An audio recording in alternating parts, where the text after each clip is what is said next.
Alright, hello and welcome to the Sunday morning podcast. I'm here with Linkgod13, say hello. Hi guys. And this is episode 1 of the Sunday morning podcast. Can you not sound like you're fucking exhausted? It's Sunday morning. I feel like I'm going to church or something. And I just I don't want to be up this early. Yeah, I woke up at 7 o'clock for absolutely no reason at all. I was up on and off because of ham. Alright, so should we start with introductions? Well, I think they'll know our YouTube. I'll just link it in the description. What I want to talk about is this is the idea I had when I woke up this morning. Is either all handheld consoles are going to go away, or it's just going to be Nintendo having like a monopoly on it.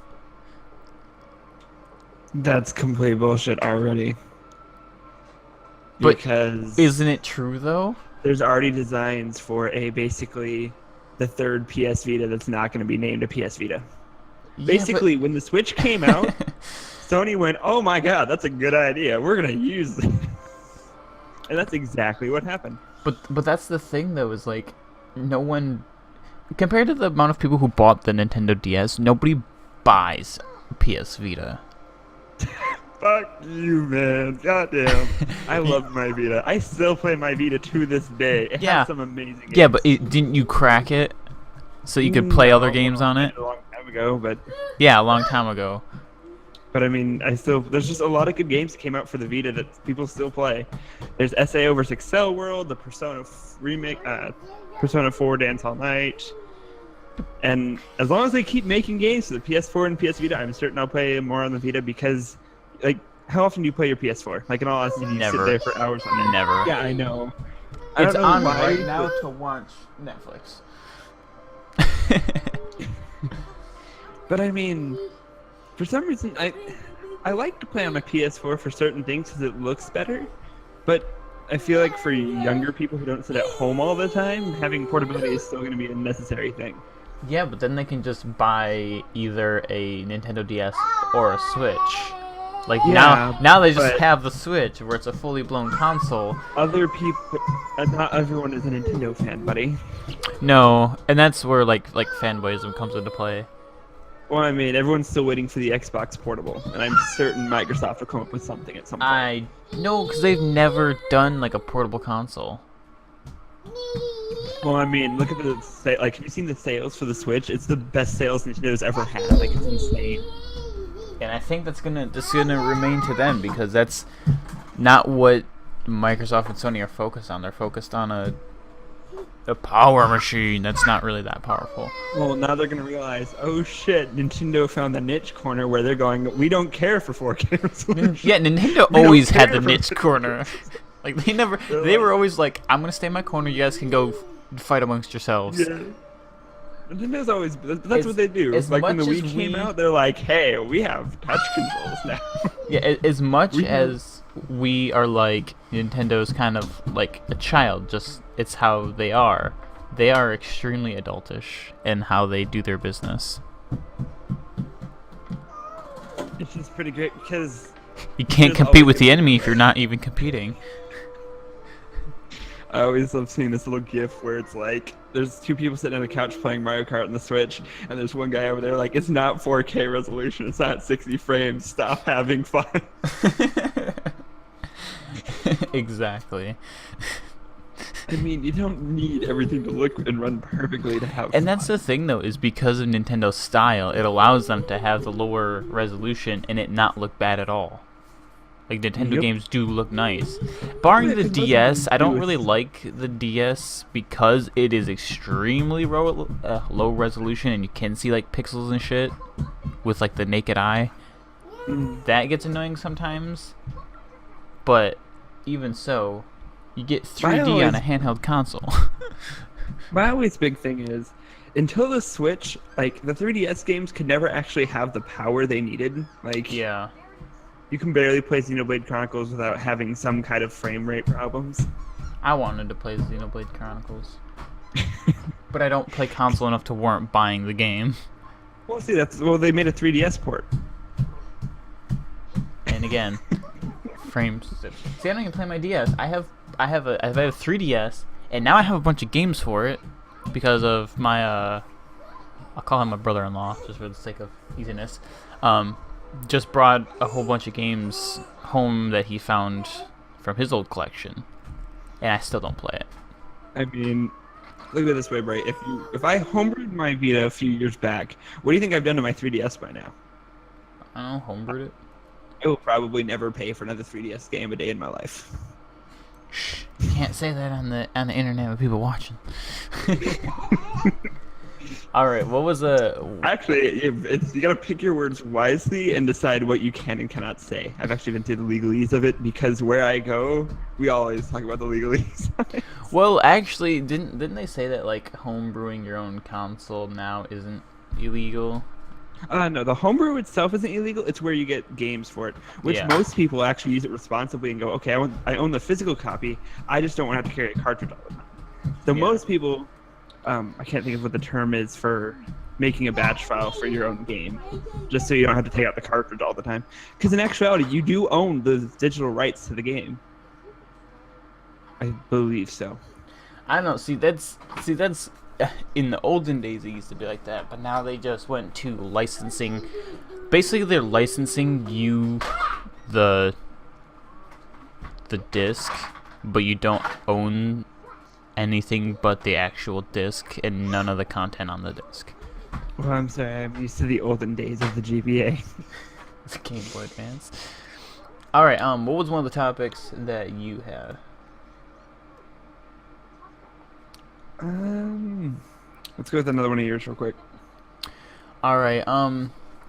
Let's start off with, because it's probably closer to being released. Destiny 2, Destiny 2. Do you think it's gonna be what everybody wanted Destiny 1 to be? Probably not. I was one of the people who started on Destiny 1 when it first came out with the Throne of Glass and stuff like that. Vault of Glass. It was really fun. Huh? I said Vault of Glass. Vault of Glass. I don't really think it's a throne. It's been a long time. But back whenever Destiny first started, it was super grindy, and that's all you did was grind for days because they had the original loot cave. I don't know. Do you remember? I know what the Originally, loot there cave was was, yeah. Yeah, there was a cave you could basically farm, but then Bungie put a nice little sign saying you can't do that anymore. You But, stop having fun. It's not 1080p. It's not 60 frames a second. No, 4K. It's not 60 frames a second. Stop having fun. But I think honestly Bungie might learn from the mistake and just make it less grindy. Oh, But from what I yeah. can tell, Amanda, who was one of the people who started with me, she noticed that honestly a lot of it's still the same. Like she felt it wasn't. Well, it kind like, of has to core be. Mechanics are gonna be the same thing. Like, it is an MMO and thus will be grindy just for the sake of progression. Because that's how all MMOs are very grind-based. Especially, maybe not at the beginning, but especially at the end. The end is the most unfun you'll ever have. Well, I mean, a good RPG whenever you don't when you have to do a little bit of extra grinding, but it's not always required. Yeah, kind of like where if you are grinding, it's because you want to, not because you have to. Mhm. Kind of like in Borderlands. Like, whenever I grinded, it was never like an excessive. You didn't have to. You could mow through the rest of the game. You really didn't need to per se. Yeah. I played a lot of different RPGs, and I've been playing the World of Final Fantasy as of late. I picked it up dirt cheap on the Vita. Ha ha ha ha. But it's been. I keep expecting it to get the difficulty to go up, and it doesn't. I've been having to grind because you need certain mirages to progress in the game, and I had to grind without. By the time I got to a boss, it was pathetic. I just mowed right through it as if it were nothing. Yeah. That's a sign of a bad RPG, where you'll get stuck on something, get super over-leveled, and then the rest of the game's a cakewalk. But then on the flip side, you have games like... That's what I used to do on Pokemon, is I would just walk around the grass right outside of town until all my Pokemon were level 30, and then I would just blow through the next 2 gyms, and then just do the whole system over again. See, I've had problems getting back into Pokemon for that reason. I've lost the reason to play it after a while. See, the last Pokemon I played really seriously was Pearl. Was like the Diamond and Pearl version. And that thing I played all the way through. Like beat the final 4. Like I completed the game. I got the legendary Pokemon and whatnot. And then I did a few other stuff after that, where you unlock like the VIP area or whatever. And then I have not played one since. And then I picked up Y. Why? Pokemon Y. Just because I wanted that yeah, the 3DS. Yeah. And because I wanted to go through that experience again, because it was fun. But the thing is I was also doing it with my brothers who had the Diamond version. Like they had my brother had Diamond, I had Pearl. And I forgot which other one I had. I feel like that's a big aspect to the games themselves, because I've lost it because I used to play with my brother all the time. Like when I was a kid, I had Ruby, and then he also had Ruby because we're brothers. I would always want to be like my big brother, but then like over time, he's been married now and has other things he likes to do, and I never get really to talk to him. So without having someone to play with, the game just. What's your long-term goal from this? Well, I mean. It's like, always more fun to play, yeah. I picked up a copy of Soul Silver for $10 and a copy of Pokemon Platinum for $10 the other day, which is a great price for both of those.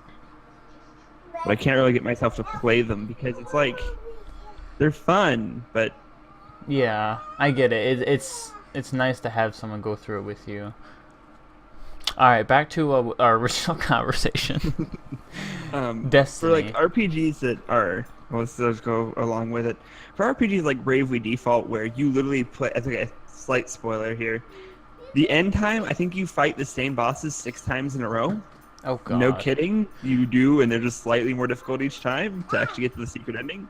But with Bravely Default, I started the game on the hardest possible difficulty because I wanted a challenge for a change. Yeah. And there's a difference between challenge and then just hordes of enemies. Like, I always when more difficult, you made it spam with more enemies. That's not challenging. Yeah, you said that in one of the games we were playing. I remember recording in, I think it was Dark Souls, where like we didn't make it harder, we just added more enemies to simulate harder difficulty. Where's the actual difficulty? Like, but see, to like in a certain aspect that can work, but only in like certain situations. Like it should be used lightly, not heavily.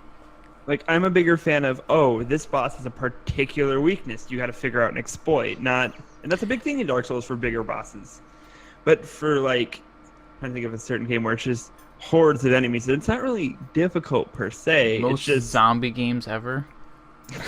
I mean, there's tactics for those as well, but I remember Call of Duty Zombies for Black Ops, Black Ops, doing sit in the corner in the original map. I remember playing Linkgod13, and you could train those zombies forever. It'd be like round 50, 4 hours later. And I was never a big Zombies was, I know. Because I had my brothers to play it with, and not just online assholes, we could count on each other, and it made it a lot more fun versus, like I said, just playing online and fucking off with other people. I used to play with my stepbrother back whenever it first became a big thing. I honestly was not a big fan of zombies. It was fun for a while, but my friends, I kind of had a big dispute with my friends over Call of Duty in general. I don't know how you do the same thing over and over again and expect to have fun after a while. Like, that's all they would want to do, and I just kind of sit there like, well, I'd like to do other things. Well, that's why you play other games. Like, we used to do that all the time, but then all they want to do is go through it again. I'm like, okay, we got to like 25 levels, and then like that's what always bothers me. There is no end. No matter how high you get, you're not gaining anything. There is no.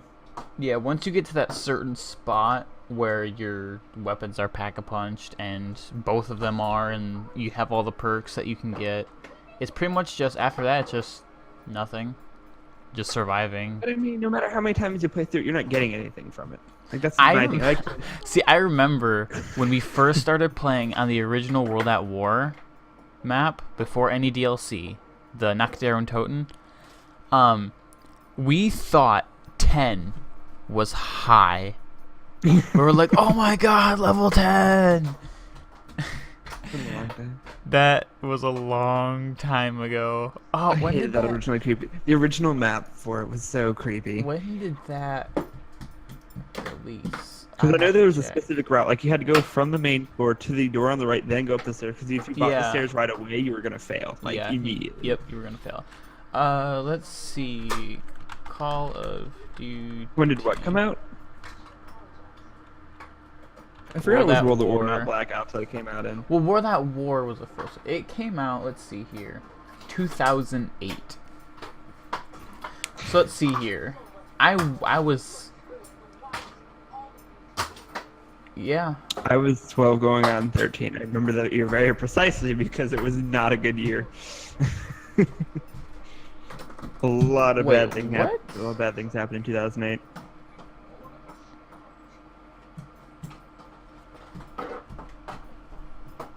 Oh yeah. I'm sorry, I was counting wrong.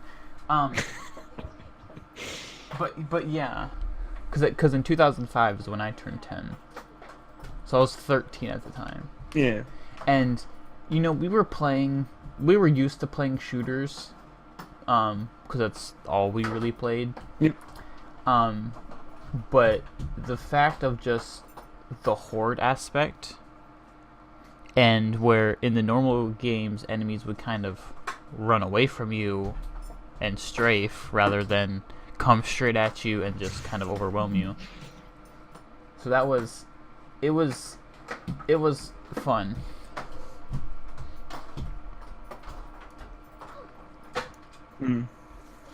All right, so Back to Destiny 2.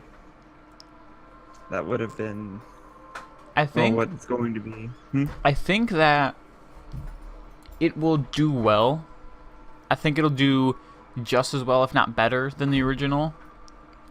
And I'm saying the original's launch because the launch of the original, a amazing. lot of people bought it because they thought Oh, yeah. of what it could be. I mean, a lot of people. I had really liked Destiny when it first came out. I was one of the people that bought it on release. I know Because people who don't like their balancing because they kind of balance it based on the vocal minority. Well, I mean, look at Smite or Overwatch. Yeah, Overwatch is a key. Like Smite. Somebody said the Roadhog's best- overpowered. Okay, we'll nerf him. Even though most of the community says, please don't, God.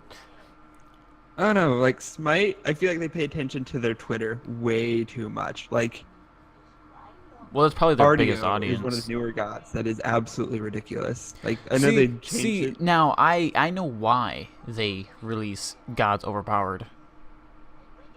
Well, I mean to balance them over time, but I mean, Well, not necessarily, because think of it. When you release a god that's overpowered, everybody's playing them because they're over fucking powered. And yes, people are gonna bitch for a little bit, but they are quick to balance. So he's gonna get a quick nerf after release. But for that window of release, everybody's playing him. Whereas if he sucks, nobody's playing him. And it's kind of like a popularity boost if he's overpowered. Because then he gets nerfed back into line with everybody else, and people still want to play him because they played him, or Yeah, it everybody was got fun. a chance. Exactly, it was fun. Whereas if somebody sucks, like who was the guy that sucked? on release, Wasn't Kepri garbage on release, or was he like OP? no, Capri had like the ridiculous health. I think at the beginning. I want to say Scotty wasn't as big of an impact as. No, Jing Wei. That's who it was. Before. Oh yeah, like, I she think they was did Booster crap. 14. Other than like She her was passive, that terrible. was pretty cool. She was yeah, she could really fly. underpowered. I think the flying But I- aspect is what got her like her notoriety. Well, I mean, no. It was her. What they did was they buffed her crits on her 2, I believe, and then they had to nerf it because she could just mow enemy teams right through at that point. Yeah. Scotty got nerfed again. Every time I play someone, I feel like they get hit. Or like Susano, I got him to diamond. Oh, hey, by the way, we're taking away everything that made Susano good, and just gonna, he can go be trash now. He's trashed here. All right. What about Borderlands 3? When do you think that's getting like formally announced as like and like a release date and everything? And when do you think like is actually gonna release? I mean, I could see it. Are there any more Bethesda conferences this year? I'm not sure. I know PAX is going on, isn't it? Yeah, PAX West. There was some theories that PAX West was gonna have a Borderlands 3 like little info tidbit, not like a actual like release date and everything, or like a reveal, I guess you would call it, but like I could definitely see it like next year. If not, it'll definitely be announced by next year. people are saying that they're gonna release it next year, like That makes next year sense. in November or wherever. I really don't think it should be in November. I think they should just keep. I think they were releasing it in like June or May, or no, July or May. Wasn't that their release schedule for Borderlands? I wouldn't know. Let me check real quick. Let me see when Borderlands 2 is released. Most games that have been coming out, like a lot of people are complaining about the Switch because the Switch came out in what month was it? I know wanna say Borderlands did come out in March? September. Oh, well, there you go. But yeah, a lot of main games, because the reason they have that window is because what's right after that fall season? Yeah, the Christmas, but Christmas. I don't know. It's bullshit. It was some game company was releasing them in like May and July and whatnot to so that way they weren't interfered with all the other big game releases coming out in like November, because those were when like Call of Duty, Battlefield, all the new shit comes out. Everything comes out. And that's a really hard time, especially for first-person shooters, because everybody's gonna buy Call of Duty and ignore the other ones. Well, at least that's how it used to be. I don't think they're gonna do that anymore. Now it's Destiny they're gonna buy instead of Call of Duty. I don't know. The World War II Call of Duty might make a comeback. A lot of people have been asking for it for a very long time to get Yes, like. I was one of those people. Older Call of Duty. And I could honestly care less. I've been burnt out on Call of Duty for a long time. I might pick it up for like a cheap price on G2A or something. If it's okay, because I do still from time to time play Modern Warfare 3 on my PC. I just can't stand like. I'm not a huge fan of like the Twitch first-person shooter either, which is why I like Borderlands so much, is because it brings so much more to the table. It's like Call of Duty is like your fancy fucking plate that's got like 2 things on it and costs you $14,000, and there's like Borderlands, which is like a normal like buffet where you can fill yourself for $5.99.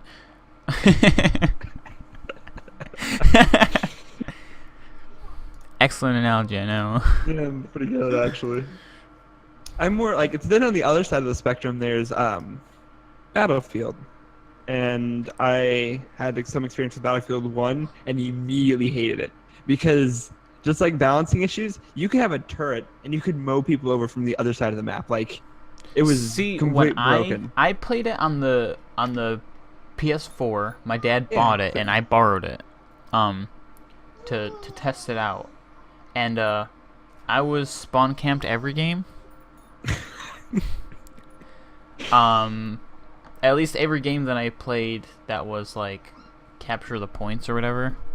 The only one that I actually had fun on was the one where like you capture 2 points and then like the whole map moves back, kind of like that. Like the whole map moves based on who's winning, and I thought that's really cool. That's awesome. There was a lot more automatic weapons in World War II or World War I than I thought. I know that it's not lore friendly at all, but I get why they had to do it, because nobody wants to run around with all single shot weapons. It's just not fun. So I understand why they did it. For me, it was just some of the game mechanics, like the controls could be really buggy at times when you're trying to do something. They actually fixed that, because my dad has the same gripe, and they actually fixed it now. They have a toggle thing that has Battlefield's 4's controller control setup. Mm-hmm. So you can swap it back to Battlefield 4's layout. What do you want? The ham has an input on this. Yeah, she does have input. She's like, yeah. Yeah. See, she agrees with me.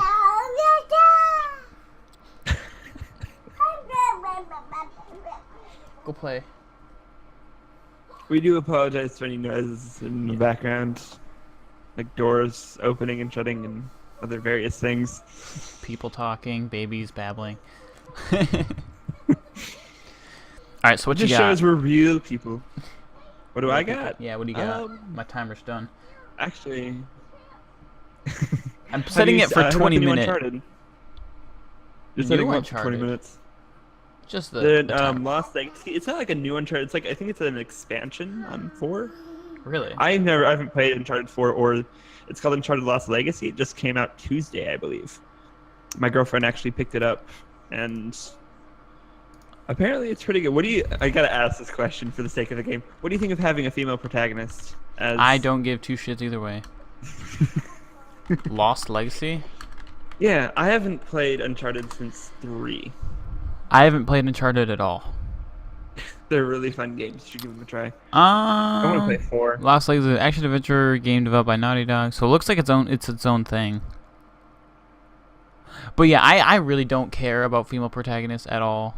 Like, you can have a female protagonist, I'll play the game either way. Most men probably would rather have a female protagonist unless they're like super assholes. Like, go on an MMO right now. Go on like an Asian MMO. 90% of the characters are women. I shit you not. Yeah. Most of them are like super sexily dressed, but that's besides the point. My thing is, I don't mind having a female protagonist, things like that, within, like, as long as it adds to the plot, as long as it makes sense. See, I don't. You know what I mean? But I don't care. Like, as long as it's not like it doesn't. If it doesn't seem forced in. That's what I mean. If it's not forced, if they're not having to have a character like that. But you see that a lot nowadays in a lot of different media, where it's just forced into it and it doesn't need to be there. I don't want the female protagonist to let me know that she's a female protagonist every so often, because a lot of games will do that. Like, no, you can't have that. Stop running. Just get out of here. Just trying to grab all my stuff. But no, like, they just force things in. Like, let's say they make someone who's ethnically diverse or whatever. Older days. Yeah. Well, I mean, Token. Look at South Park and look at Token. He's the. Yeah, but South Park is a comedy. Like, take. But the point is. No, take Metroid. Metroid is a perfect example of no fucks given. She's female. Deal with it. Yeah. Well, I mean. And that's the way it should be. It should just be like, this character's female. K. Nothing changed about the game whatsoever. Yeah. It's still. Actually, fine. It made it better because it's like, because a lot of people wanted, like, to get that ending where you find out Samus is a woman. Like, you have to do a lot of ridiculous stuff to do it. See, that's how you should do it. Like, where it's just another character. Yeah, it's just another character. Like, actually, Call of Duty Black Ops 3 and Payday 2 did good jobs with their female characters, because none of them were spouting stupid nonsense about being a female. It was just they have slightly different audio for, like, getting hit and whatnot, and different callouts. What are you doing? On to what's that on my list? What Wait, do you think VR is gonna go in? Hold on, what was the original topic? I forgot. Just Uncharted Oh yeah, Uncharted. as a whole, but it's kind of hard to talk about because you haven't played any of the games. They're actually really good to play. Be like old style adventure games. But then it turned into a female debate. Oh yeah. So is VR. I hope it keeps getting supported by, like, developers or whatnot, because it's kind of failing right now. It's expensive, and that's the thing. compensating for that. only Like the Oculus and the Stop, Vane. controls are down to $400, I believe. And what they did was all the games on the Oculus store used to be like 50, 60 bucks like normal games would be. But they actually cut down all the prices just so people would buy them. Like they are all down probably below because 40 now. nobody was probably buying them because they weren't worth it anyways. They weren't full titles. They're probably just stupid gimmick titles. You know what I mean? Like, oh, There's play a lot with of them this that are full fucking titles, though. box. Like Killing Floor just came out and it looks Wait, don't really you have fun. an Oculus? Yes, I do. Do you have like the controls for it too? Yep. Oh, I'm gonna send you a link. I really want you to support this.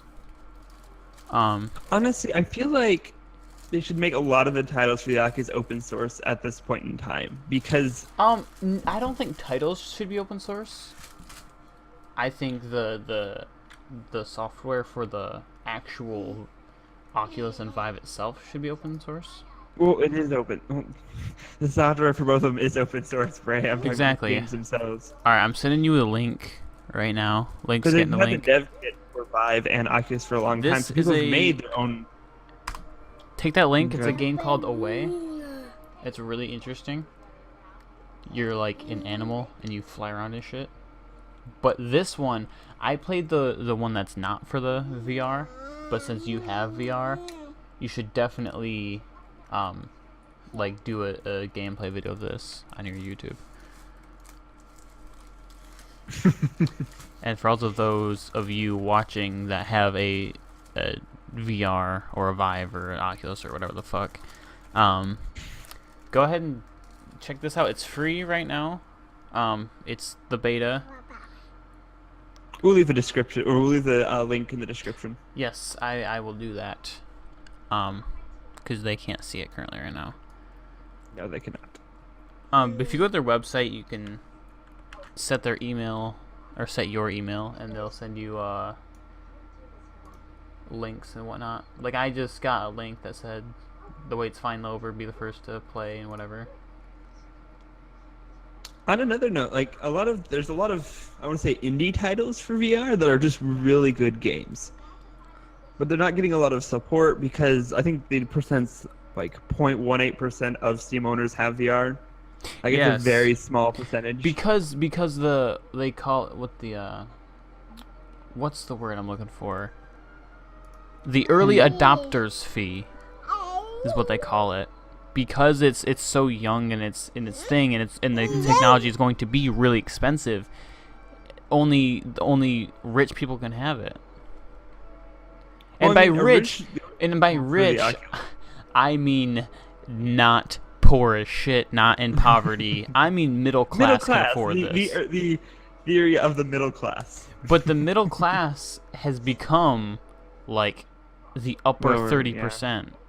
Like that's considered middle class now. Apparently, I saw this picture on Imager or this thing. It says, "Look at my middle class man cave," and he had like a 72-inch TV. He had like all this shit, and it was like it was just a huge The expense. divide gets bigger and bigger because of how the economy is. And right I now. was- We're not going to go into the economy on this podcast. And I was like, my comment was just like middle class in quotes. I was just like, yeah, okay. I must be fucking But I poor as mean, shit then. originally the Oculus was supposed to be affordable, like $200. That was the original. I think that was the original price point they're trying to get down to. That But was I without think the over controls, though. Over time, I feel like it will get cheaper. It will Oh, find a of way to course, make it yeah. Well, just so it can like be more available to people. yeah, just like computer parts, shit eventually gets cheaper. Why do you think my computer build? I built it for like $1,000. It's down to like $600 right now. Oh, mine's like completely sunk. All the money's in my graphics cards at this point. And that's about 500. And to be honest, just running one GTX 1070 would probably outdo what your graphics cards are doing now. Oh yeah, with having two 970s, a 1080 or 1070 will beat me any day of the week. Or the new Because RX it's the Vega or new whatever. design, yeah. But with the Oculus, like, okay, so one other thing I was looking into were the Microsoft HoloLens, because I was looking at AR That stuff. does seem pretty interesting. Yeah, I was looking at that. Okay, it adds an element that they don't have right now: portability. Yeah. Like genuine, like VR has portability, and me being a nerd as I am, I was looking at the Yu-Gi-Oh AR game, which looked really cool. But the thing is, of course, it's going to be extremely expensive, and Microsoft right now hasn't said anything about it. Like they're keeping it Yeah, on the high tucked deal. away in the corner. Wasn't Google having their own version too? Like the Not Google that I HoloLens remember. or something like that? Not that I know of. Let me Which do a actually brings quick me to another Google. point. How in the hell did the Xbox One, was it the Scorpio pre-orders? Why are they so outrageous? I can't figure it out. Why is everybody like humping over them? It's insane. I don't understand why. What I what don't either. exclusives is, I mean, I think it's just because it looks cool. it looks cool. But I mean, I don't think it's advertising anything. I mean, I think the Xbox One can already do 4K, can't it? Yeah. Here's the thing. Everybody's obsessed with 4K right now, even though it doesn't really mean all that much. Yeah. To be honest. Like, you saw that? Yeah. Like everybody's obsessed with 4K right now. Right now. Anyways, and it doesn't, like, to me 4K, I don't plan on getting into 4K for a while. Well, I mean, they're gonna come out with 8K. Well, there is 8K, but I mean, There's 8K and eventually there's 4K monitors are gonna get cheap enough where everyone's gonna be able to buy one anyway. Like, yeah.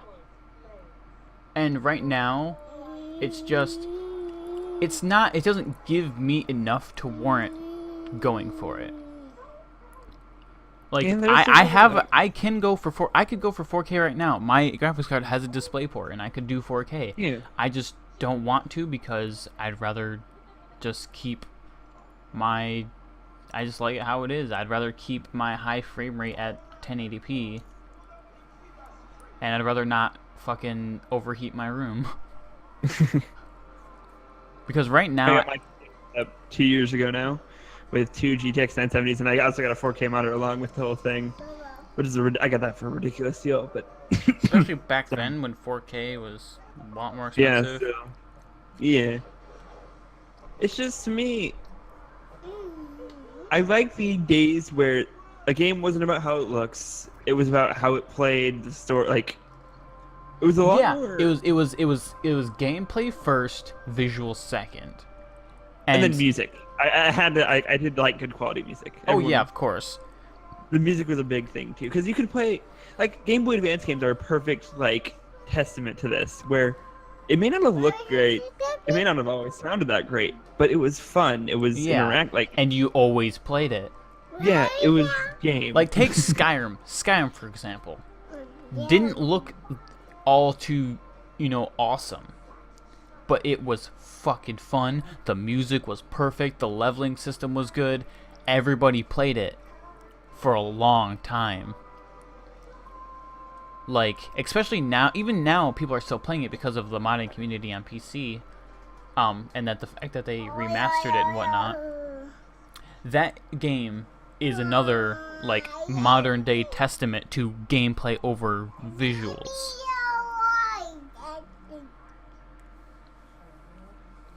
Because a lot of it has taken a backseat to, like, VR games are more about the experiences at this point. Yeah, which is the way it should be. So they're still trying to get used to the technology.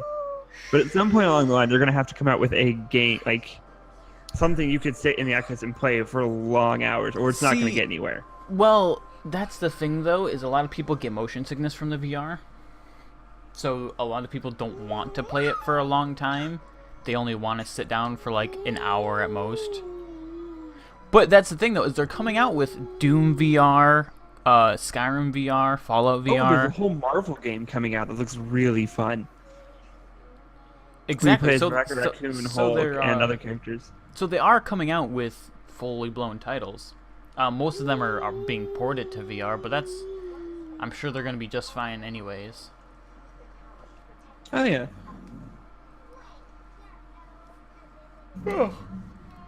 So, what do you think about animes getting, like, IRL movies? that aren't animated. If it's done Like the right- Death okay, Note so movie. actually, that's actually a big. Oh, Death Note just came out. Have you looked over? I haven't watched. I gotta watch it because It's on Netflix, from what I heard, so you can yeah, watch it it's on Netflix. Yeah. he skipped over like the original source material. From what I can like, from Wait, what I've heard. just for the fact of for Death Note, I hate how Death Note ended. That It's pissed me amazing. off. No. Why? I wanted Light to win so much. Okay. And the For fact that now, they literally pulled something out of their ass, it felt like, to make him lose. Like his But I plan mean, was perfect, for and they're like, how Light had done everything. Remember one that part- guy who always does and never goes The out of the same ordinary routine for any every day. reason Yeah. ever? One time when I was the fucking zone for for no reason. Because But he I was mean, slightly worried. That's where Light was so breaking bullshit. at the end, where he was he panicked. That's where his downfall was. In case you guys don't know, Death Note's been around for a long time. We might as well just tell you what the ending Yeah. is, because once again, it's been around. Basically, by the end of it, okay, so there's L who murders people, because I don't know how Well, else to describe. Light. No, well, Light. L and Light are two different Light, people. It's been forever. Yeah, Yeah. it's been. Light becomes L. Yeah, we're not gonna spoil it. It's really good. Go watch it. Just spoil it. It doesn't Also, matter. It's been out- no, don't spoil it. Come on. The movie. Spoil it. So they skipped over a lot of the anime or manga stuff. From what I read on the IGN review of it, they skipped over a lot of the source material. I feel like it because Probably, yeah, probably to You make gotta the have that movie potato fit. chip eating scene, man. Come on. He'll take a potato chip and he will eat it. You don't get the reference. Anyways, they had to probably to keep the movie at appropriate length.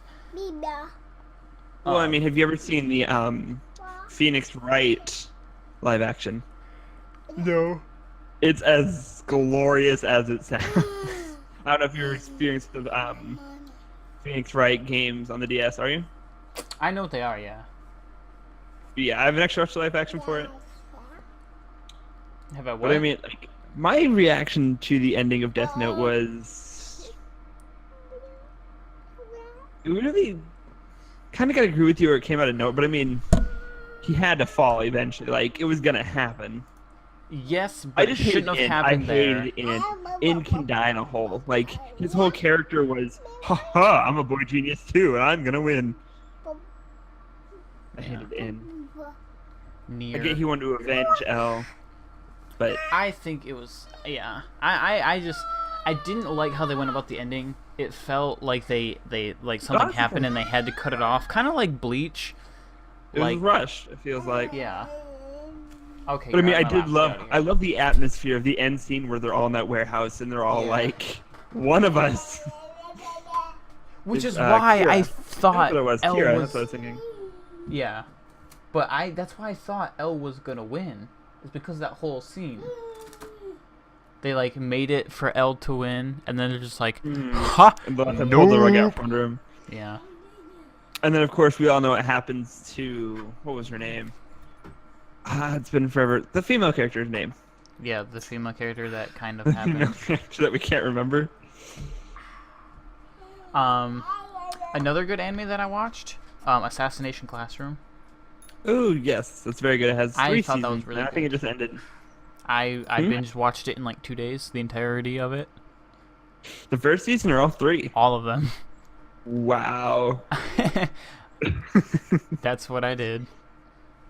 So yeah, I binge watched it all in 2 days constantly, and I thought it was fucking awesome. Yeah, it's a good show. There's not really much to say about it per se because it's just a good show. Yeah, I have theories on where it's going. I thought it ended. It ended, didn't it? In season 3. It ended, but not like the whole story. Like they didn't kill their teacher like they're supposed to. Well, obviously not. I feel like the whole story is gonna go to we don't want to kill you, teacher, and then he's like, that's what I was trying to get at all along, and I'm not actually gonna destroy the planet. I think that's where it's going. I mean, it's probably could tell by the light novels or the manga by now. I haven't read the manga. I was thinking about it though. If the manga goes past where the anime went, I will read it. That's what I did. I haven't looked into it because it lost my Don't interest bug your after. mother. Go bug your mother. Go bug your mother. She's looking at you like, what I do wrong? Go bug your mother. Go bug your mother. Go bug your mother. Go bug your mother. Go bug your mother. Oh man. See, this is what she does. She turns me around. She just spins my chair around. She's like, notice me, Dad. Acknowledge me. She's so happy when she does it too. There's a big smile on her face like, acknowledge me. Wow, what can you see? Let me pull up my Twitch. Here. Watch. She's so happy just like spin. Hi. Oh no, I scratched your arm. Anyway, I'd like to talk about for a minute underappreciated anime, because there's a good amount of them. See, I don't watch too much anime. Actually, Kristen started reading this app. Oops. Started reading this app where it's a bunch of like kind of like indie manga, and they release on a weekly schedule. Webtoons? Probably. Whatever. I keep up with them as well. Yeah. So she's reading one right now about like Frankenstein and Dracula or some shit are like school students for some reason.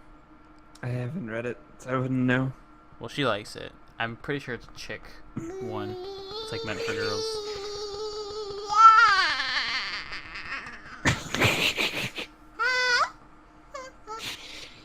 I was talking more like Excel World and No Game No Life. I still have to watch Excel World. It's really good. Like, it really got undervalued because of SAO came out by the same person around the same time. Wait, and a lot of the people guy didn't released like two animes? Kind of. I don't remember, like, I have to look it up real quick. One moment. Find the different, like, the years that they came out around. But they came out from the same dude, though. Yes, of course. And they're both, well, one was more successful than the other, but yeah. SAO was actually a prize for a contest. He wrote the light novel for it, then submitted it, and then it became big from there. Oh, anyways. And then Excel World was a lot lesser known. I'm trying to find the time frame for it. Okay, that came out in 2009. The SAO light novel came out. Also in 2009. So he released two light novels about similar subjects. I gotta check it real quick. It might have been, yeah, 2009. They were both around the same time. I have a little grudge. To be honest, like, if you read the epilogues in the light novels now, he talks about how he didn't expect Excel World to go, like, he expected Excel World to win a contest but never get nearly as big as it is. But the problem with Excel World is, I think the anime came out back in 2012, and then, like, nothing's happened since then. But then they recently came out with SAO vs. Excel World on the PS Vita, which, as I said earlier, I still play mine all the time. But I got into it, and I got really upset because it took place much later than the anime ended. Really? Yeah, so I didn't know, like, holy crap, this such character has this such character da da da da. Oh, you know what I mean? like the manga continued? Well, and that's no, like, the thing is, Bray, there's not a manga for it either. The manga only goes up to where the anime stopped as well. That's why I have to go back and read the original light novels for it. Oh.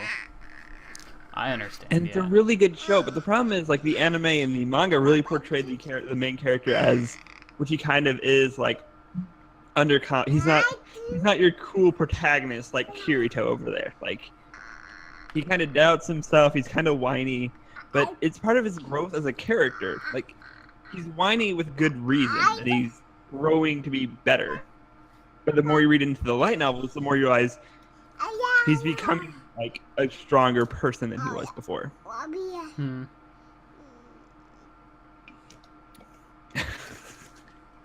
What is he I'm looking at?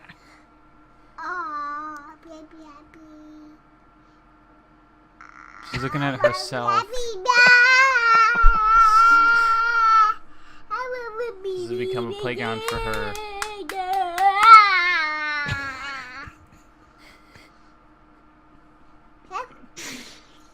is But then my there's jam. this No Game No Life, which is actually getting a prequel adaptation, I believe. Which I Prequel. haven't actually gotten around to reading the light novels for No Game No Life. My girlfriend refuses to watch it because the author actually got caught not plagiarizing, but like drawing over another image. Does that make sense? So tracing. Yeah, tracing, that's what it is. Which I see there's a problem with that, but then what do you think? I think that tracing over an image isn't such a bad thing as long as you change it enough to make it your own. Blah blah blah. The whole spiel of copyright. Yeah. And as long as it's his own original story as well. Like if the story is original and the drawings are less original, then people The will stay drawings for were the just meant to story. go along with it. Like they weren't necessarily meant to be the straight drawings from the manga itself, as far as I know. I think they were just extra things he did because why not?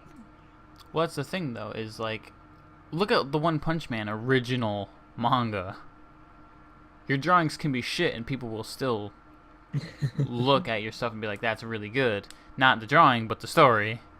What you learn from this podcast: how it looks, how it sounds does not matter as long as it's fun. Well, it needs to sound good. Like your video can be fucking 480p and lag as shit, but as long as the audio quality is on point and you're funny as shit, people will watch your video. Or have a gimmick like a baby dancing in the background.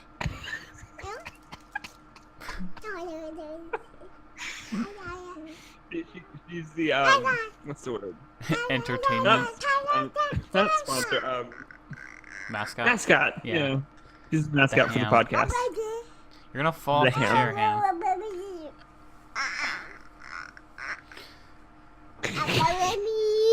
Yeah. What are some other topics that we were going to talk about? Oh, where do you think? What direction? Here, we'll close with this one. How's about this? All right. What direction do you think gaming is going to go in the next few years? I really hope that this microtransaction shit stops. It's not showing a sign of stopping. It's still going very strong, and that bugs me. Imagine. Okay, you're being too loud. You're overshadowing me. Go play. There, I just minimized my entire desktop.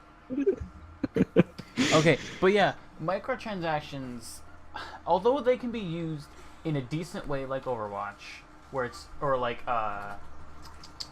Where you can get some. See, that's the CSGO big people. too. Yeah. As long as it doesn't give you an advantage game-wise. That's a big argument about it because a lot of people like it where loot boxes and Overwatch, you can earn them yourself, so you don't need that to spend too. money on it. It's and to be honest, earning loot boxes in Overwatch is not as bad as it could be. They give you one every level, period. Other games, if you want to farm up for the shit you get in the loot box, like let's say it's armor or whatever, because they're a shitty person and they made you to be able to get armor out of fucking loot boxes because they're fucking assholes. That armor to grind up to is gonna take you fucking forever, like years. Like here, there's a game called Trove, and in Trove there's wings. You can get wings from a few different things. Like gaining a certain master rank gives you the like shittiest wings you can get that are like a certain fall speed, a certain glide speed, whatever. And if you want to create, like craft the regular, like they're called the like the neophyte wings, which is the only wings that you can get in game that are like the max whatever, or the next tier up. Everything else you have to buy. Oh, well, that's To kind of. craft those wings would take forever because a lot of it is based on RNG, And the drop rates are garbage. Like the part that I got stuck on, because I was trying to do this, I got the first 3 parts because I got somebody to port me to the Sky World, which is where you need to farm certain things. And I had my shitty wings by this point, and I put on gear that made me able to jump a lot, like 20-something odd times. So I could basically jump a lot, glide to the next island to get these things. And then I farmed up the cash to get the next part. But the last part, you had to farm robotic scrap, which had a drop rate of like 1 for like every 5 enemies killed. And the enemies are very spread out and they don't respawn for like 5 minutes. And the area, like the biomes, are like very small. And once you got that 1,000 robotic scrap, you would have to keep finding robot biomes until one randomly generated a certain structure that you had to go into to get to the certain machine that was used to craft the bullshit. I got to like 250 robotic scrap before I just fucking gave up because that's too much bullshit. I've always considered myself not the luckiest person when it comes to RNG. Like, I played through the entire SAO app game with nothing but 3-star people because I was never lucky enough to get a 4-star person. And there are other people who, like, first try gets a 5-star. And I'm like, Kenzie. well... Oh, she got 2 4-stars at the very beginning. But the saving grace for that was they gave us 4 stars for downloading the app when it first came out. Because I was one of the people who waited for it. Because I'm a giant SAO fanboy. You can flame me in the comments if you really want to. I don't care at this point. But like Kristen got really work. Kristen got lucky too, along with Kenzie. Maybe it's just a girl thing. Kristen got like a lot of the legendary skins too. Like I really wanted the Reaper one, she got it. Oh, Kenzie has all of them already. Like all the summer game skins. And like she doesn't even care about the Junkrat one, even though she's a Junkrat main. Alright, do you have any closing remarks? Well, you never said your where you think gaming is going. Oh, where I actually think gaming is going to go. I guess where you hope it to go, either one. It's more... I'm hoping they do a lot more with the VR stuff, but... I should have thought about this more before we started. Well, it's more along the lines of...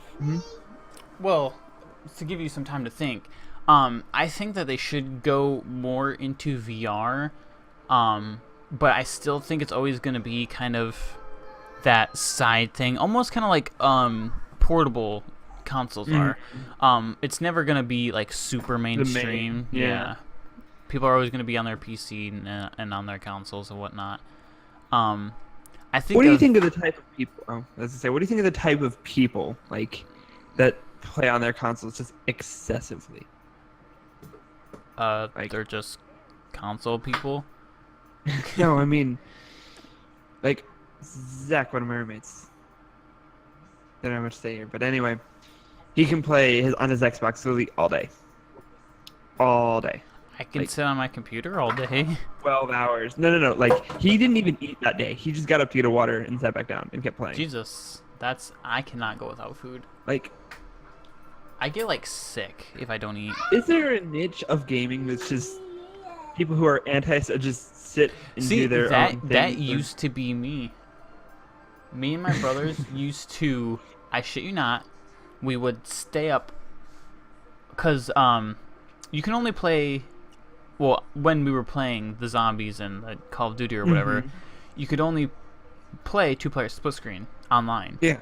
So what we would do is we would play 2 people while the third one slept, because I have 2 brothers. And then a person would wake up and swap places with the guy who was playing the longest, and that person would sleep. and we did this because we had But no that's life, different. and we You would have your stop. brothers to do it We with. would stop again only to eat and like pee and whatever. That used But to my be thing me. is, I think it's because I played with my brother a lot. Like we used to play Smash Brothers all the time. My thing is, I've learned I can't handle competitive PvP games as much as normal people can because I enjoy playing games with my friends having fun. Like, Yeah. it's the subconscious thought of there's someone out there who's just kicking my ass, and like, it's not what I play for. I play to have fun.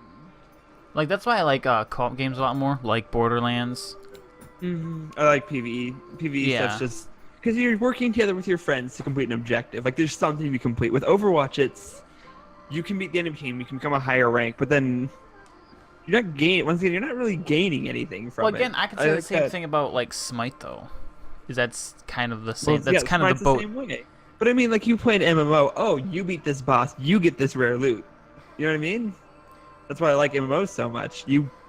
It's progressive. I like being able to say, "Oh, I've been through hell, and this is what I have to show for it." Yeah. This Smite Overwatch, you have your diamond skins, but I mean, how valuable are those? Come on. Like, there's nothing that really holds actual Value. value. Yeah. There's Yeah. rare skins per se, but That's another thing too. Is like you can play an MMO and you can get a super rare achievement that only like 1% of the players has, and then you can still get on 10 years later. Like let's say you got on WoW 10 years later. oh yeah, you still have you have that- some of the original mounts. There were some like it's Yeah, you still have ridiculous. all original shit that you can't get anymore. And people are like, "Whoa, how the fuck did you get that?" Be like, "I played OG WoW. I played BC. I played Lich King. I played all the original expansions before shit got turned upside down." But yeah, that's kind of where I feel. I like more PvE stuff because I wish they did. like the game for the VR. There's a Marvel game coming out that's gonna be really popular. It's 4-player, and then you have like the Hulk, Raccoon. You have them from different perspectives, but they're working together to be like a boss monster, not other players. Yeah. What was I gonna say? Sorry. Oh yeah, I hate how a lot of games are kind of like dumbing down stuff. You know what I mean? Like Like- things are now like explicitly stated rather than having to go online back in like 2012 Google trying to find a solution to a Well, random problem. I mean, it's even more than that, because like, try playing like the original, just like Zelda. some of the the original Zeldas and You stuff don't like know that. what the fuck you're doing. Like oh Like, my god. How are you supposed to know that the game developers intended you to blow up this fucking rock in this fucking corner in bumfuck nowhere with a special Honestly, bomb? I kind of hate that kind of thing, but See, it leaves that point in your mind where you gotta be creative. Like you gotta yeah. think, okay, I gotta will this work? See, I love doing that in games. Like in Breath of the Wild is a big factor for that because you can. There was a chest. Okay, so the first dungeon, not really a dungeon, but like the first way to get the Sheikah Slate abilities, you go through this place and there's these big metal doors. Like you can control metal objects, right? with stasis or the other thing? No, the magnet. Oh yeah. So there was magnet. this chest up in the air. Like it was a good feel, and it was a metal chest. I could just pulled it to me, but my mind was thinking, okay, how can I sit on this boulder, put the metal plate from one of the doors under the boulder, and then float myself up? That was that was my thinking. I was thinking, okay, how do I get to the chest instead of pulling the chest to me? Because my experience with games is I have to go to the chest. The chest Yeah. isn't good. I can't pull it to me. See, I Lo and wish behold, I I wish couldn't get to it. games I was gave very you close more freedom. Like I don't I wish I care would if have a had the game. option to do that. Like you can't. They wouldn't let you stand on a rock or stand on the metal plate and just float yourself up. I wish they would have. Just people Yeah. have since made like a cart that can fly across the map that way. But hey, I wish that games were more open. Oh. Not, I don't Yeah. want to say open I'm- world because I don't mind a linear game as long as it gives you. oh yeah, I love Choices. linear games like Final Fantasy where it's like story progression. Like Yeah, you're going through one part of an act, like like event, you're going through a line of event. Like it's not just a Like The I hate Last of Us, for games- example. Hmm? Do you play The Last of Us? Oh yeah. Yeah, everybody fucking loved that game. Great game. Super linear. Super fucking good. Because you're just enjoying the story. Yeah. My thing is, I hate games where it's linear, but then they have like little sections that are just the most boring thing in the world. Like, Yep. World of Final Fantasy recently had there's a dock section that's just you go over here, lower the water, go over here, raise the water, open this chest, go to the. That's kind of how I You feel gotta about keep the it very the same. beginning of like the Borderlands story, where you're going Like- to fight Midgemong, and you accept a quest. You fucking run 3 miles to the loading door, load in, run another 3 miles to the place where you actually fight them, run 3 miles back to the loading door, and 3 miles to the fucking quest giver. I hate that so much, which is why I liked Guild Wars, where you could complete the quest and not have to turn it in.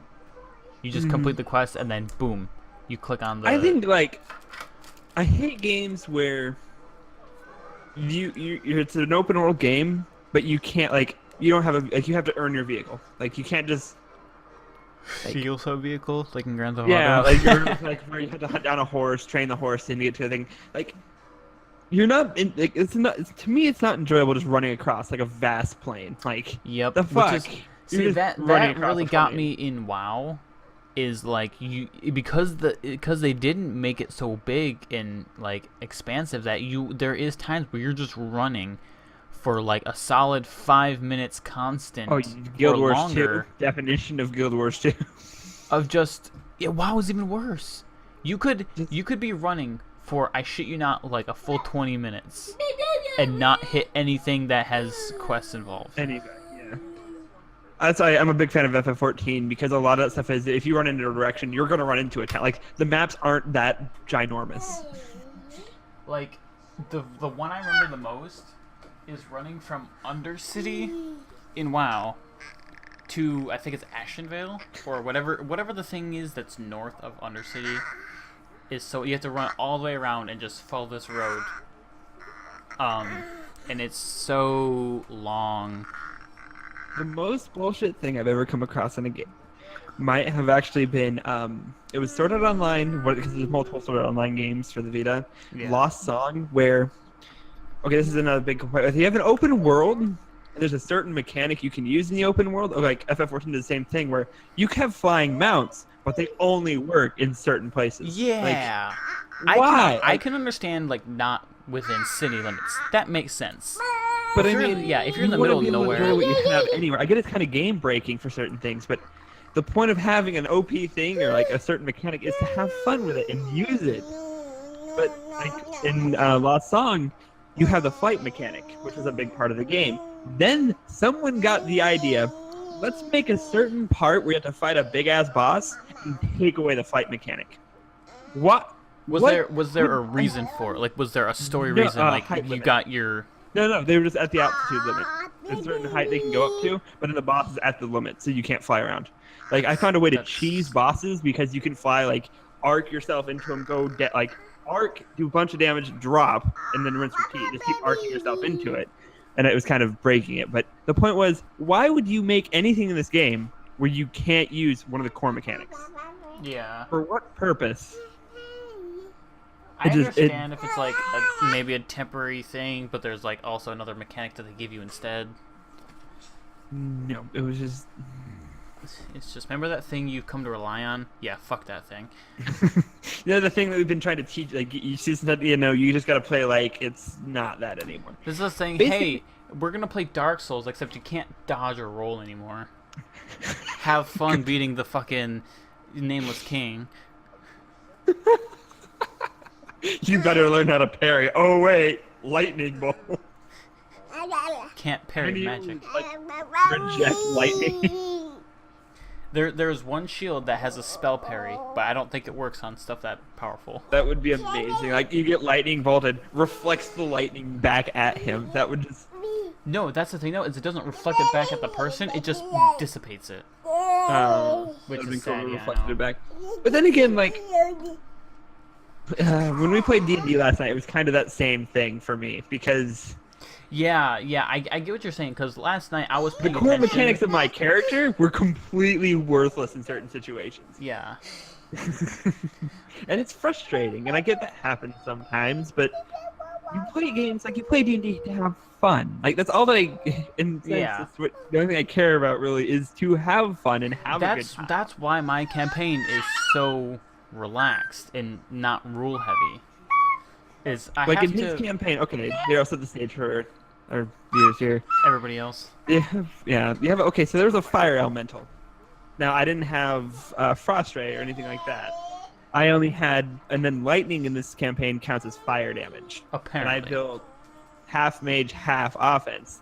I had 2 rapiers, but then I also, since I'm a half caster, I have like a low armor class, like 12 or something like that. So I was given a sword from the last dungeon that basically gave me +7 to my armor class on it's equipped. But I don't have proficiency in non-finesse weapons, and I have a 0 strength modifier. So the sword was a strength based sword. And he has a 10 in strength, so he had a 0 mod. So he literally just rolled a regular d20 because he didn't have proficiency to hit, and he missed a lot I'll never because hit it. the fire But elemental. if I didn't use that and I used the rapiers because I couldn't use any of my spells because they were all fire based.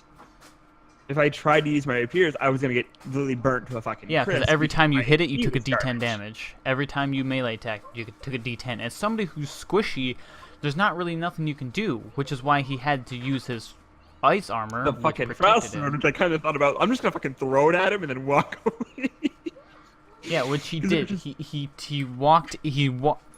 What happened to that? Because I thought you walked into the I fire decided elemental. I was kind of kidding about it. At one point, I made a joke like, I'm just gonna walk into it and hug him. Because See- the ice gave me like a full set of ice armor that I could just kind of walk in. Like none of the fire damage could actually hit me per se. But then you started suffocating. Yeah, I was gonna run and I was gonna shove you out and then like be grappled myself, because you can still attack while grappled. And you probably, to be honest, you probably would have had advantage on your rolls because you were inside him, and you literally just had to like swing around in a circle. It's just, I understand why Frolic does his campaign the way he does, but in this certain situation, it was. I built my character like I have expertise in 3 different things. Yeah. The deception, persuasion, and something else. You're a more or less a not PvP character, or a not PvP. Yeah. Like you're not a combat PvE. character. But the point of like the original point of this campaign, the reason I made my character the way he is because it wasn't meant to be that way. Like at the Yeah. last second, because we didn't have enough people, the entire campaign got changed. So then my character, which was meant for my character, honestly, the original idea was to find a nation, convince them to help me, and then take out other people. But Yeah. then the entire campaign got changed to, oh, we're fighting a giant monster, not each other.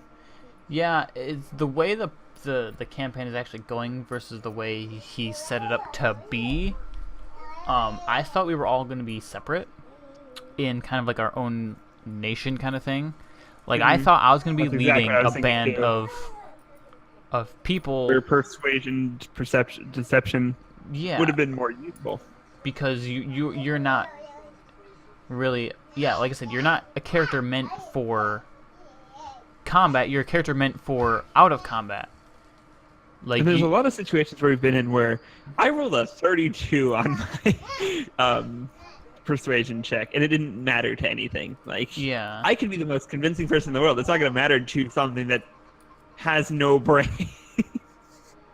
yeah. But then there was times where we fought a Hydra lady. Now, apparently, you could have charmed this lady, and then she would have given you a baby Hydra. How in the hell were we supposed to know that? I don't know. I guess And, like part of there was D&D never just come up. never an option. There was never an option. Like I said, yeah, you could choose not to fight this lady. As soon as we walked in, start combat, roll initiative. You know, Or the fact that my character's chaotic evil, even though because what happened at the beginning was I was gonna have a certain moments of like sadness for my character Well, at the very beginning. that's- All our I mean- friends die. don't worry about the alignment, because the alignment has no.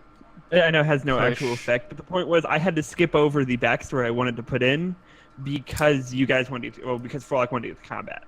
Yeah. Like, I feel like his campaign's kind of combat, like Yeah. heavy on the combat. Yeah. Which D&D's more than just that. That's what makes D&D fun. It's other stuff too, like Which is- dragging a hooker to Gru's room. Even Like like in my campaign, I have the combat, which you guys are coming up to very soon, but I also have roaming around the city, purchasing things, talking to people, things actually happening. Yeah. The world is alive. Things are happening. Things are happening in areas of the map you guys aren't. With Forlock's campaign, like you go to a town or something and you have to force the interactions. Like he hasn't prepared anything. He's just like, oh, this person's gonna be this way now. Okay. Like, and actually, the way you guys went makes you guys' life a lot easier. I have no idea what we were doing. Oh, we were going to the city, weren't we? You're going to the city of Pinoku. And if you guys had want to just like entered a key in dungeon. on our D&D sessions, we do stream them I want to say mine. I don't always stream for locks. I try to. I don't stream Forlocks. We always stream ours because ours is more. I'd say more interpersonal because it's more. Well, it's we my started campaign. I'm the going to stream sessions- it. Well, that no, I mean, we all started as newbies except Bray and Kristen, who know what they're doing. Everyone else was just, yeah. this is our first D&D session ever. We don't know what we're doing. Well, Hence why we have so much fun. Locke knows what he's doing, and I really didn't want someone who knew what they were doing to Well, I mean, at the join. beginning, it was just Mep and I who didn't know what we were Yeah. doing. But then we got more people. as we went Kristen along. was kind of there to be like your guiding light when you didn't know what to do. The elf that tried to kill him. I don't know. The elf Like, that it was just kinda supposed to be does like whatever. when you guys don't have an idea of what you either can do or what you're supposed to do, it's supposed to be Kristen to be like, hey, we could try levitating this or whatever. But then when Forlock joined the campaign, it turned into Him Try carrying you hard. guys. yeah, and it was just really And it's not even Like- really try-harding, it's just that he just experience. knows what to do. Yeah, or like Featherfall when you're falling down a pit. See, we had this thing at the beginning where we were having fun with it. If there was a door, you'll be damned if Cal isn't gonna go through that goddamn door, whether there's a trap or not. That Cal's door gonna was going bust through down. it. Even if it was an unlocked door that you could just open, poof, down it goes. And that was kind of their whole shtick. It's part of. Well, it ties back into what gaming should become. As long as it keeps. I never want it to be too open. Like there's certain games that are like it's an empty, dead world that nothing really Yeah. happens in. You know what I mean? Yeah. And that's As why, long as there's always I gonna be had things- everyone write a backstory, is because everyone's going to have a moment where their backstory comes into play. Like Kristen's came into play when you guys were in the city Yeah. with that dude who took you down to his like place in the sewers. That's part of her backstory.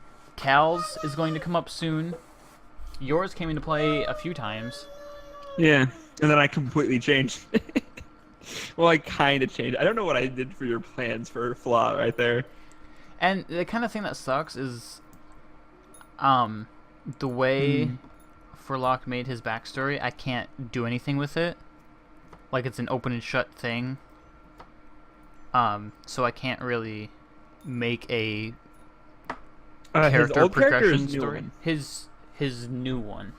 His Oh. old one I kind of could, but again, it was kind of just collect magical items for the college. And the only thing I could really do is just say, here's a powerful magical item for the college. Whereas with Kristen, you and Cal, I have storylines based Reasons for what we're doing. on... Yeah. That's okay. Came across this in the light novel.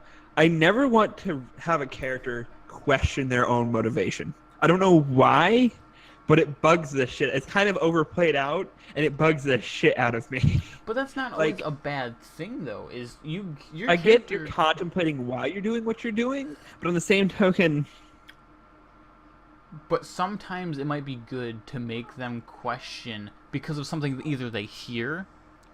Like, let's say you're going through this dungeon to kill this but if thing, it's not like and a then lot you of find people out that these this, days- like the Rat Man, all right. Yeah. You were contracted to go bring him in. You find out he's suffering from an illness. He didn't have any control when he killed that person. So it became a thing of, should you really bring him in? You're contemplating what you're doing, or you're questioning your. What'd you But I say? mean, What was the word? Hmm?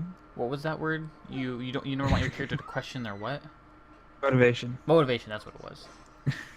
But I mean, nowadays a lot of people are like that, where like a little thing like affects them too much. Like people get overwhelmed Yeah, like little shit, yeah, and it really bothers me because they do that a lot in anime, where it's played out of, oh, this person said this, and it bothered them immensely. Like, I get that's kind of a thing. Like, my girlfriend's dad said something about me that's been on my mind for literally weeks.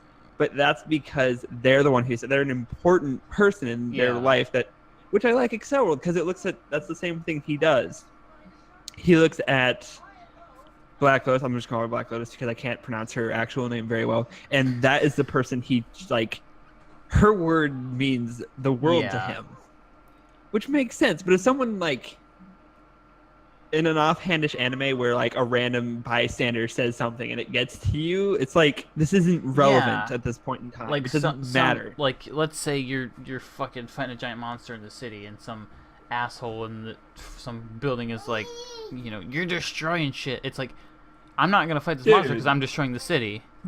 That's what I'm they're. not gonna That's think yeah. about why I'm doing this. Like, that's always happens. Like, that happened with the Avengers, and that pissed me off. It's like, oh, you're causing lots of damage to the world. Yes, but we're fucking saving the world from But fucking that's so cosmological overplayed, 'cause death. Look at DC and Superman, does the exact same thing. Batman, the same thing. Like, I it saved the becomes world such from plot I point. saved fucking the city from a nuke. Oh, you're causing too much damage. Are you fucking now? I'm just gonna You let the don't nuke wanna blow up be next dead? time. Yeah. Like, Scarecrow's fucking mustard gas shit. No, that don't mean shit. Okay, what about the nuke? No, that don't. Okay. What about Bane trying to take over the fucking city? No, okay. Fuck me, right? but I mean, they have That these pisses moments me off and so fucking much. they question themselves because of it. And it's like, why are you questioning your motive when you know, like, an actual person would know deep down inside, like, this is why I'm doing this. This is a good reason to be doing this. So why Yeah. is there that moment of doubt? I've always wondered that. I can understand if it's like a very personal reason. Yeah, like if you got someone close to you killed, which is why I Yeah. like Batman so much, because a lot of the bad things that happen to people around Batman are because Batman is Batman. Like, that's something that makes sense. Like not wanting to continue this path that you're on anymore because it's leading to the deaths of your close friends and family. That's a very good reason to question your motivation and whatnot. But when, yeah, like you said, when it is just something petty and pedantic, it just yeah, it loses the value of actually questioning yourself. Like if you're gonna be doubting yourself, make sure it's something like, Worth doubting yourself for. yeah. Because I do that kind of a lot in my like own life. But when I doubt something, like if I do something and it completely blows up in my face, I understand why it blew up on my face, and it doesn't have to make me sad. But Yeah. can't let the don't sweat the small stuff. That's the Yeah. perfect line for it. Honestly, I hope they get more in-depth characters. Like, Yeah. I want more complex characters. Like The Last of Us is a perfect example. These are complex characters, and it's a great thing when you can design a character so well that they have their own motivations, their likes, they're just like Which is why D&D is so fucking popular. Is because it can do what no other game can do. Which is make characters that are real, because real people are playing them, not just some dude working 72 hours in a fucking Working on an office NPC. cubicle. Yeah, recording 10 lines for NPC dialogue, and then after you stop talking to them, they just cease to exist. That's what I'm really hoping with Kingdom Hearts 3. Like, honestly, that's a big thing coming up. Hopefully next year, and we're all super excited for it. But like in the original Kingdom Hearts 2, you walked into the Coliseum and there was cheering, but there was no one in the crowds. No one spent the time to design the NPCs for the crowds. The Even PS2 in- hardware could not handle it. But it could, as long as it only rendered the thing, because there were like football games and like wrestling games with people in the crowd cheering, and they were animated as well. But I can Kingdom Hearts 2, I think it was because there was a boss in Kingdom Hearts. No, the original Kingdom Hearts that way. There was a boss there, but you had to run through the stands to avoid attacks. I could see you for that purpose, but I mean, if you're doing the tournament ones where you're trapped inside the arena anyway, why couldn't Yeah. you just put like a few people in the crowd? Yeah. But a lot of what Kingdom Hearts is based on the characters from different movies, like Peter Pan, Hercules, and stuff like that. I really like Disney movies because of how complex they can make their characters. That's why Disney is so popular the way they are, because they put a lot of time and effort into the reasons and motivations for their characters. Some of them might be ridiculous, but the fact is they're there. Yeah. And they actually have character development as well. Like, characters actually develop. Like, let's take the one that Thane really likes, Moana. You have a bunch of characters. You have like Maui and Moana themselves, who do change, and they do, like, Maui goes from a self-centered kind of asshole to, you know, caring about Moana and how people actually think of him now.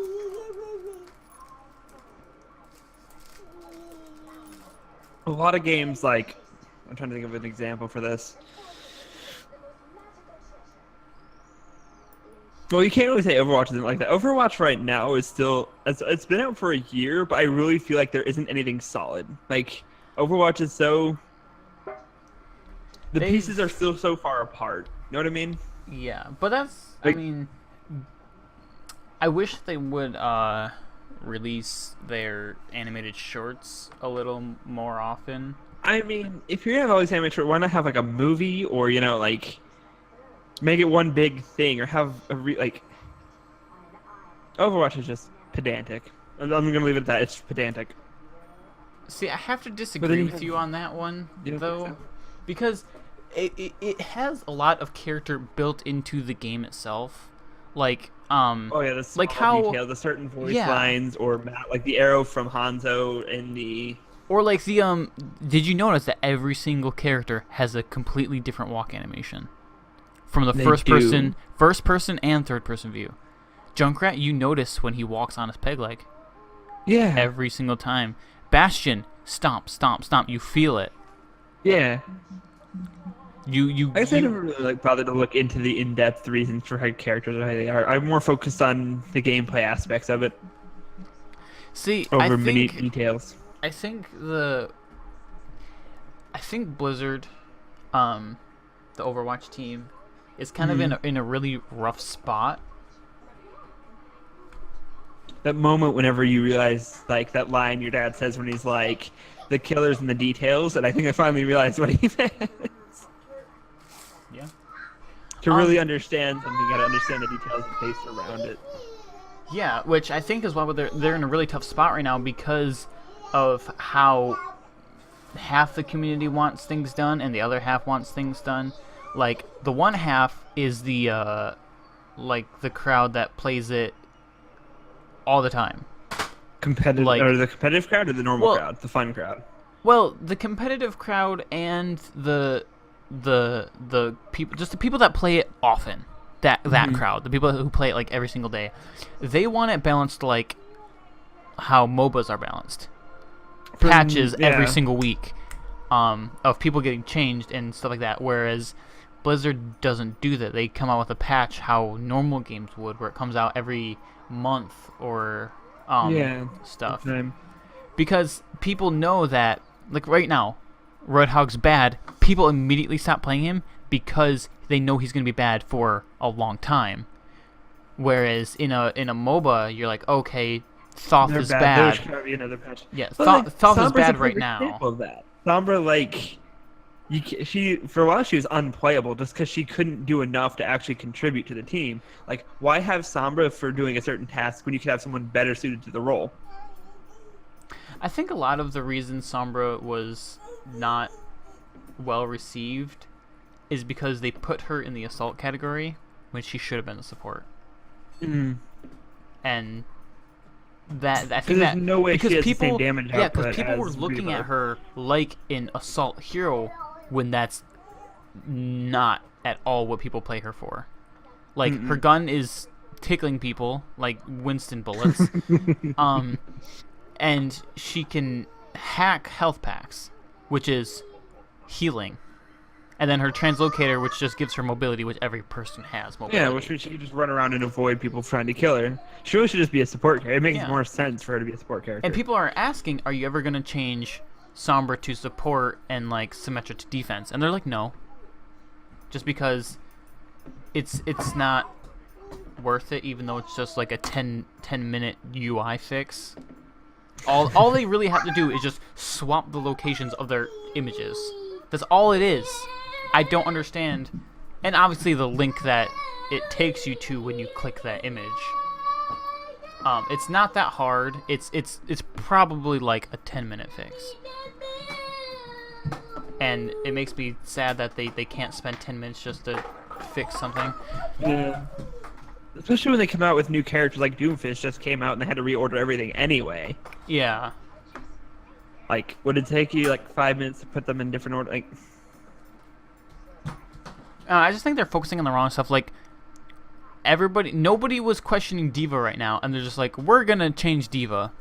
or well, I mean, I'm People- actually kind of people- glad yeah, Mercy people can were- no longer yeah. team res, People were asking an for entire- Mercy changes for a long time. because it was kind of bullshit to go from, oh, we coordinated this attack to kill their entire team, we're gonna win the match. Yeah. Oh, team res, we're done. Yeah. Complete waste of strategy, time. But yeah, and that's coordination. what people were asking for. So I can understand why they did the Mercy change, but nobody was like, "Hey, Diva needs a nerf."